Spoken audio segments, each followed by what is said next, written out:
میکنه. تا که قابل جان تاجیک یا دیگر اون طفلان تاجیک کشته شده بودن اینها کشته میشوند.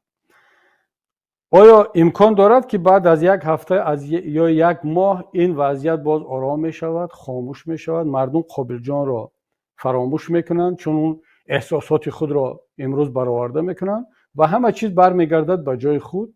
باز هم همون مدح و ستایش در حق پوتین و امام علی رحمان و وضعیت، باز هم بدبینی نسبت اوکراین و ملت تاجیک و مهاجران و مسلمان ها و مسجد و مدرسه، باز همین گفتگو، باز همین گفتمان، باز همین شعارهای تاجیکستان به پیش و ما میتوانیم باقی خواهد موند. آیا چنین خواهد بود؟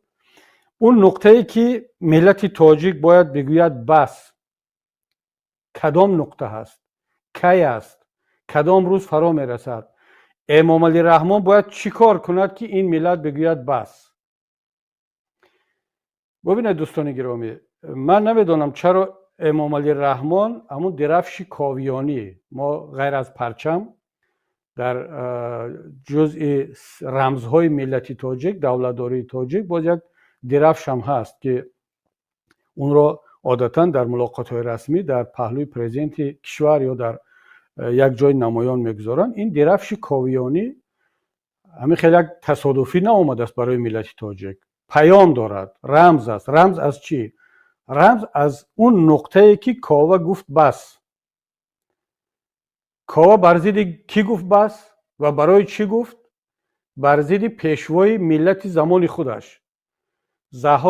ضحاک ماران پیشوا بود، رهبر بود. حالا اون وقت عنوان پرزیدنتی نبود، مقام پرزیدنتی نبود، اما اون شاه بود، شاهنشاه بود یا امیر بود، هر کی بود، هر عنوانی که داشت، اما ماهیتش همون بود که او پیشوای زمان خود بود. کاوه یک شهروند بود، یک آهنگر.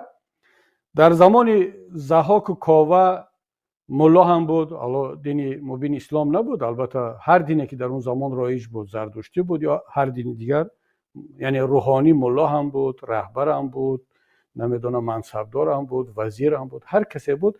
تقریبا همون سیستم بافت جامعه که امروز هست در اون زمان هم وجود داشت. اما کاوه یک روز آمد همون درفش خود رو، همون متایی که در پیش چرمیه که بسته بود برای آهنگری در بالای نیزه کرد یا چوب کرد و مردم را از پس خود برد. برای چی؟ برای اون که گفت بس. چون وقتی که فرزندان دیگر را طعمه ماران ضحاک میکردن، شک نکنید در اون که در زمان